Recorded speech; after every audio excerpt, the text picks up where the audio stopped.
most of my streaks appeared to be on the periphery, and for the first several days I got the impression that this direction was predominant. Later on it appeared that I don't think I could get that good a pattern, but that was my first impression for the first couple of days. The next question is, was there any apparent direction of propagation? And could you tell it was coming from one side to the other, or was it just a flash? Several times you did say from the left to the right or something like that. Tried to correlate it, but in my case I couldn't really correlate a pattern out of it. Yeah, I would think that the time period in which we tried to report them streak by streak, flash by flash, was representative. And it was my feeling that it was generally random during that time period, and therefore generally random throughout the times that we were noticing them. No, I meant, could you detect that it was moving from one side to the other in general? Yes. It was moving in A specific Oh, flash, a that's specific flash, yes, yes. But you could see it as a travel from one side to the Yes. other. You I really think we could. tried to report it that way, didn't we? Yes, Yeah. you did report it. That's the way That's it what's was. puzzling is because it happens, it has to be very fast, you know. Isn't that question kind of redundant then? Don't believe you.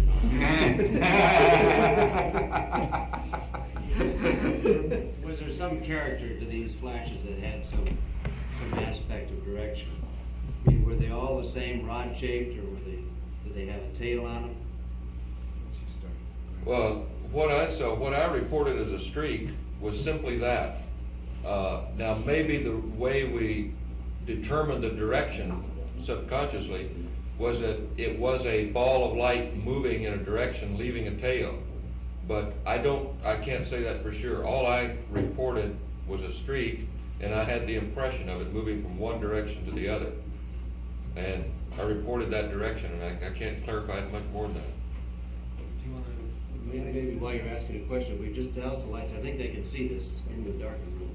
But just try. The idea is to try to see whether this is what you saw or similar to it. I think you need the lights out there. Well, can you see anything? Yeah, except that's what it looked like, except it was traveling.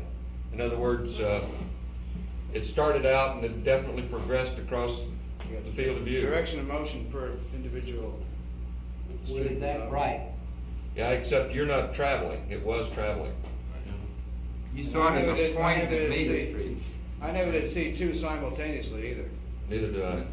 Now you have two streaks on that. I never saw that. At one time you said you saw a semicolon shaped thing.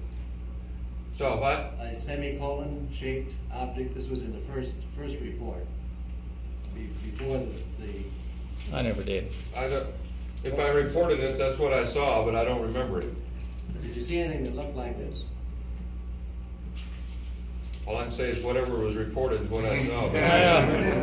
No, we discussed the various shapes prior to flight, and I concentrated pretty hard on trying to see the shapes, and I think as I reported, no, it was either a streak and just a rather simple streak, or it was a flash and rather a simple flash, nothing too exotic about it, and on a more rare one would be maybe just a pinpoint of light for an instant, rather than get the idea of a flash. So it would just be a pinpoint for a second and it would be gone. But that was more rare than the other two. By a flash, you mean a distributed sort of thing? Yeah, I meant like watching an explosion. Just a ball versus just a steady dot. Yes. Was it like this at all? Can you see that? No. Can you see this one? I can see it. Can't see it. We're not getting any light. I don't think it's lighting. Oh, there was something just as you turned it there. Okay, I can see I that. mean, multiple, Well, this one. Okay, that to me would be the pinpoint that I'm describing. The eruption, or the nova as we call them, would be more of an explosion. Yeah. How about this? Yeah. Were there more dots than that? Well, you've got a very, very bright center and a diffused edge, I would say that the impression I had was you would have an area like that indicating a blow up, but the center wasn't predominantly that bright. But that's getting closer to what we would call, or what I would refer to as a nova or a flash. That's not as bright as what I call a nova, yeah.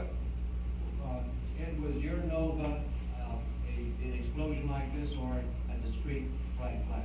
No, it was, what I called a nova was more of a blob that seemed to start with that and kind of expand. More diffused. Yeah, and more diffused as the time went on. But brighter than that? Brighter than that, yes. That's what I'd call a flash or a star. Here again, you've got too much contrast between the center and the diffused area there, though. That's some light. Also, your time frame that you're flashing, that's too long. It was faster than that. But am I right, Ed, from what you just said, that when you said flash, you really meant a star and not what you just described? I think I almost tended to use flash and star interchangeably. That's not true for you. No, when I flash, nova to me were essentially the same thing. The only distinction I make is the pinpoint versus an explosion. Okay, I think what Stu was calling a pinpoint was about what I'd call a star or a flash. And a nova, to me, was a much bigger, brighter thing. Okay, I got a couple of quick ones. First of all, the cabin lighting. Exactly, was it completely dark, or were there some instrument lights still on? Absolutely dark. Absolutely dark. Okay. Wait a minute. Well, yeah, there is. You're talking about the time period that we ran this quantitative report, right? Right. So, completely dark. Okay. And did you have your eyes closed most of the time, or were they open in the dark cabin? Mine was we had closed. both. Yeah, I had both. even though we had the window shades on, when we roll around so the sun would hit some of the windows, there'd be some light seepage around, and we were aware of that ahead of time. So during that time period, at least I made an attempt to keep my eyes closed, Yeah. open otherwise, and of course we closed our eyes when Ed flipped his flashlight on. But generally speaking, eyes were open. No, mine was almost closed all the time. I was floating down the corner of the LEB, but I kept my eyes closed because I didn't know when we might roll into the sun, and I didn't want to pick up any light at all. Okay, the next question on the flashlight was when you shined it in your eyes, what was the approximate duration in each eye? About how many seconds? Well, I just kind of moved it across for 5 seconds or so. 5 or 6 seconds. It hurt. It was very bright. And next question on still your orientation in the LEB. You said you were looking toward plus X. Were you across? I was generally, you know how you have the three couches, and plus X is up. I was oriented this way with my head looking face up down in this corner. So your head was in the same direction as it would be if you were on the couch, it just rotated 90 Yes, degrees. that's it. And next question is, in almost every case, you did report that it was in one eye or the other. I believe there's one incident where you had both eyes. And my question is, it may be somewhat redundant, but were you absolutely certain that you could distinguish that it was one eye as opposed to... Yeah, I felt I was getting more in the left than the right for some reason. Well, in fact, you're all heavily biased towards the right on your reports. Really? Very heavily, like 3 or 4 to 1. You had I would have 12 sworn that I was biased to the left. You had 12 right and 6 left, and Al, you had 10 right, 4 left, and of the ones you reported, Stu, you had 6 right and 2 left, and the rest were either no reports or both eyes. It was all very heavily biased to the right eye. That's very surprising. No, well, you know. While we're talking about that, it seems to me that I would get a flash or a streak or whatever the phenomenon, whatever the shape was, simultaneous with somebody else reporting it. That's exactly the next Yeah. question. We there were 3, from listening to the tapes, 3 events, and it occurred in cases where different pairs were involved, which were coincidences. Where I think in one case, Ed, you said flash, and then Al, you said simultaneous with him. I had a flash in the whole right eye.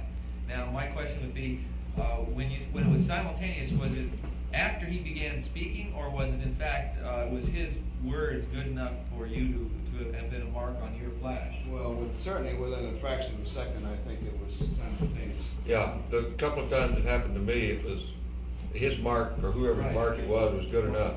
Yeah. Okay. Same here. And then the next question is, earlier, before the session, and when you were describing some of the subjective observation, you mentioned the halos that you'd seen, that you'd see a flash followed by And we finally got Stu to take his halo off and put it away.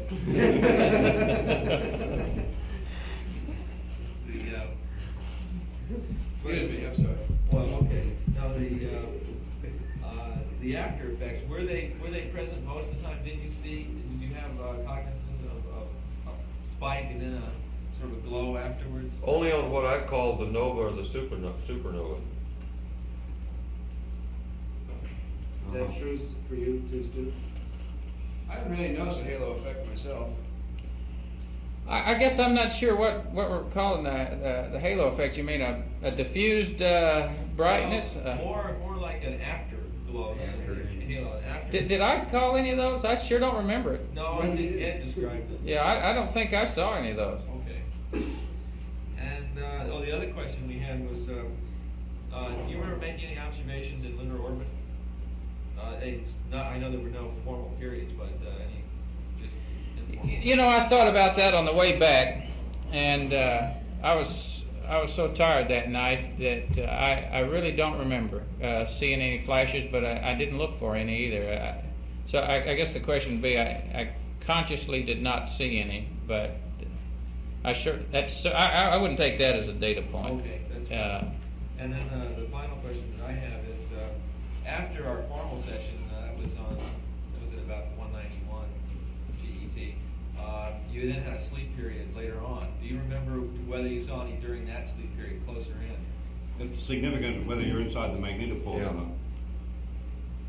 I don't consciously recall, but I don't really recall that there was any night, except on the lunar surface, that I didn't, at some time or another, see some. You didn't see any on the lunar surface? I don't remember about the lunar surface. There was precious little sleep that night Sure, anyhow, sure. so. Okay, well, that's all the questions I had. We douse the lights for a minute. While you're dousing light, I have one additional question. Did you get the impression that light flashes could have been within the cabin or definitely within your eye? Definitely within the eye. Okay. I want to get some idea about orientation and length of the streets. Did you ever see anything that looked like this? No, No. I never did. You use the terminology of 6 o'clock or hours of the clock. Does that mean to you, when you say 6 o'clock to the center, about how long a streak is that? That's a hard question to answer. If you were visualizing something about about the arm's length away from you, how long would you say your longest streak was? That long? You see my fingers? I'll show it on the... Let me describe it a different way. All right. It appeared to me that the things, I would say, were 3 or 4 inches away from my plane, whatever that means, and were a couple of inches long. Tell us what it That means. makes sense. Yeah, a couple inches long and 3 or 4 inches in front of you. It looks like this. Too long for me. There were 2 of them, I guess. See that one up above? The one up above looks better. Okay. How about this? Probably fairly close. Yeah, I'd say that's probably about as close as the longest one. See, I'm not sure what our scale is here. I'd rather say that if I'd consider whatever it may be, but the field of view of, say, my right eye, and take a radius of that I'd put a streak at of about a half the radius would be the Yeah. average streak. Half or a little longer. Okay. You think, is there any way that you can associate this length of streak to what you said, Stu? Was it longer or shorter, or can you say?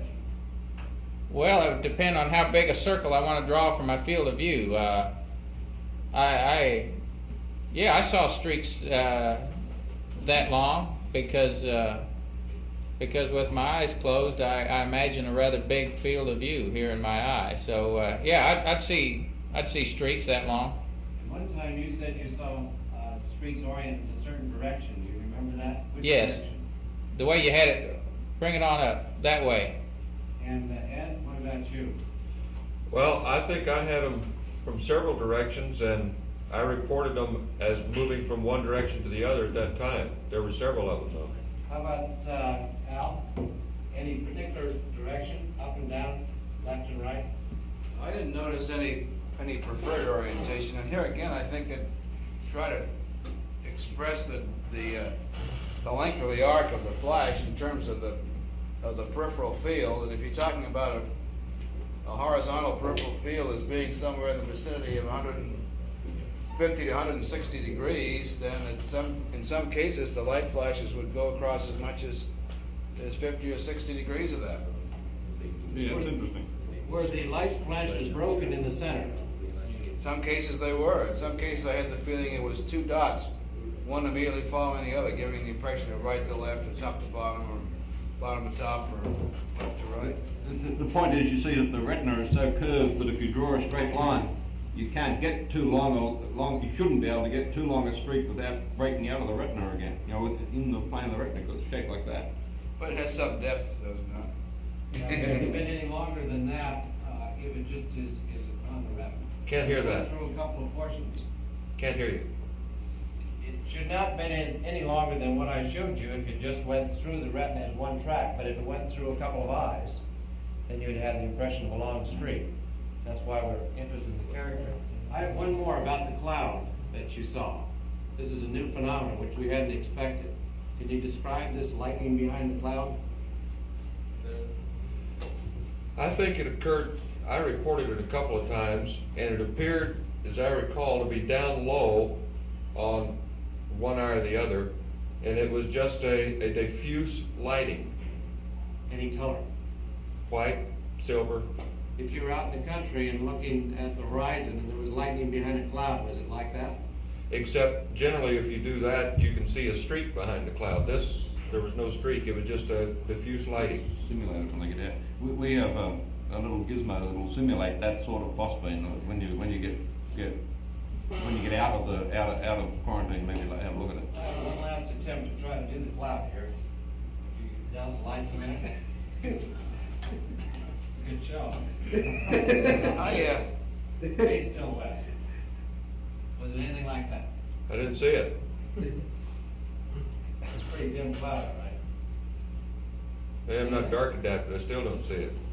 I haven't seen anything on it yet. Okay, well, forget it. Okay. But what you're trying to describe is just what we used to call heat lightning as a kid. Yeah, just a general diffuse light.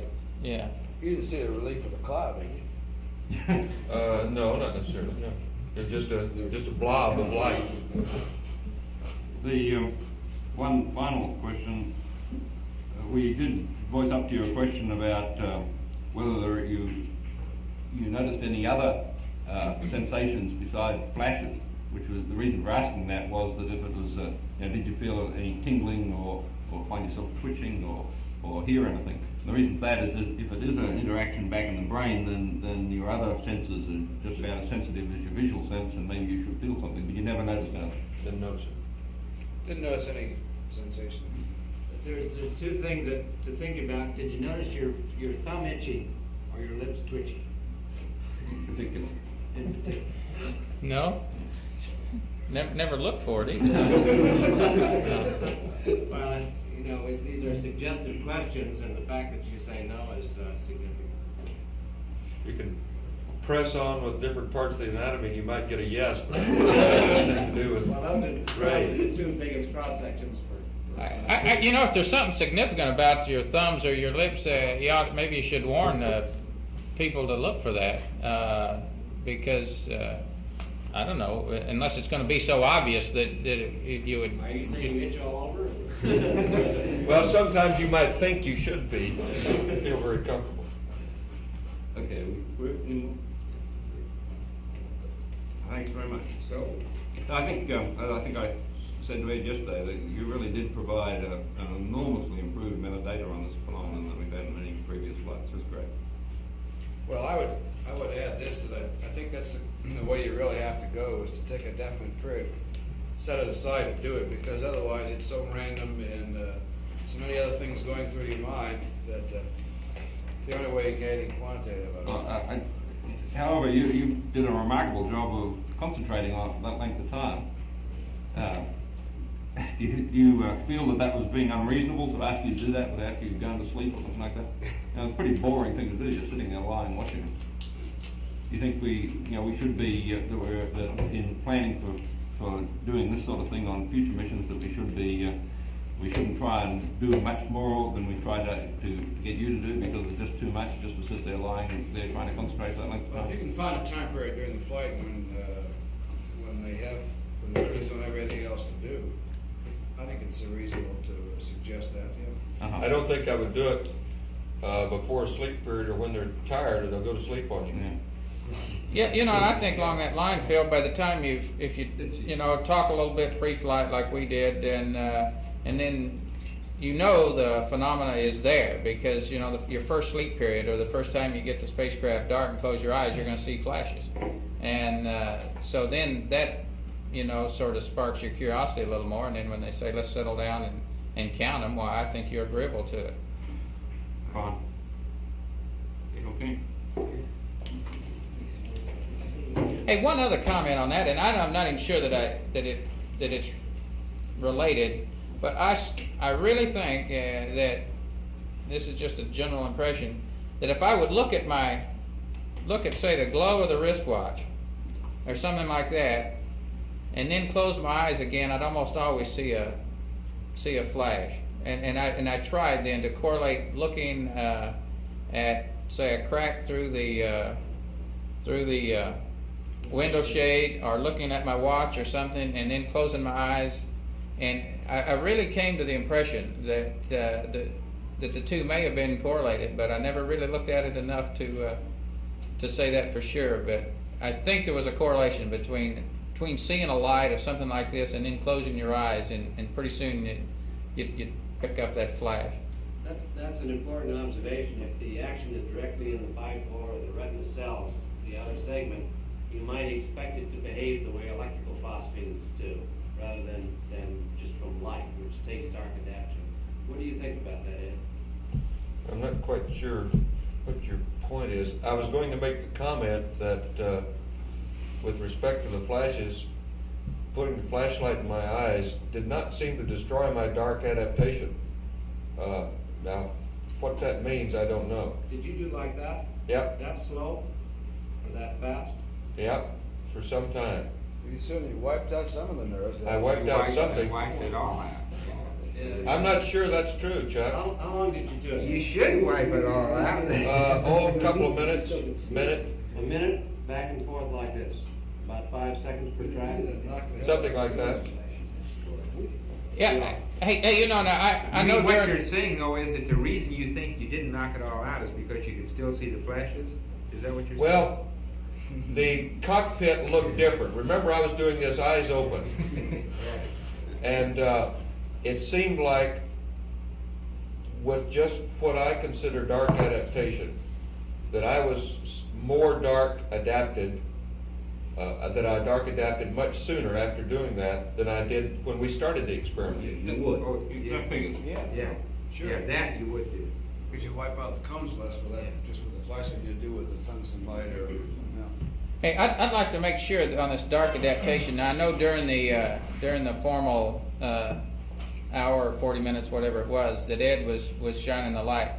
But I don't know whether you picked it up on air to ground or not. But I had done that prior to that during one of the sleep periods, and there's just, you do not have to be dark adapted to see these beauties. Yeah, I think that's a conclusion drawn from what Ed's saying. That's a very significant data point, because it almost certainly proves that it's not a real light in your eye, generated in your eye. It's actually an interaction itself. Yeah, but why did it take us so long when we started the experiment before we saw anything? It was quite a while, and yet when I wiped the light across my eyes, within 30 or 40 seconds, there they were again. 17 minutes.